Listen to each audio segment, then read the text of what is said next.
Been identified as Kayvon Edson. He's being charged with being disorderly, disturbing the peace, and possession of a hoax device. Next Monday is the 118th running of the Boston Marathon. They're expecting a record number of runners and more than 1 million spectators. They will be protected by what the governor calls security on steroids.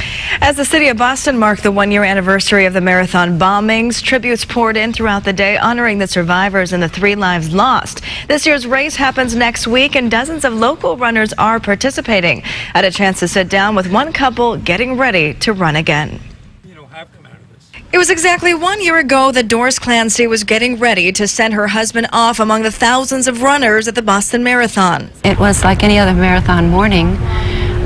You send him off and goodbye, good luck, have a good race, run smart.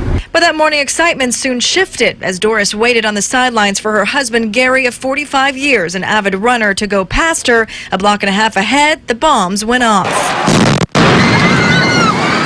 I got one phone call out to my son. I said, if Dad calls, I'm all right. And the cell towers went down, and then the ambulances started, and the police wailing started, and then we knew it was something very bad, and people were desperately trying to find loved ones.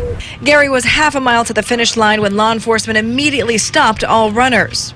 I could hear it. I didn't see it. And about 20 minutes after, they came running down the street and said, just go into any apartment house you can find.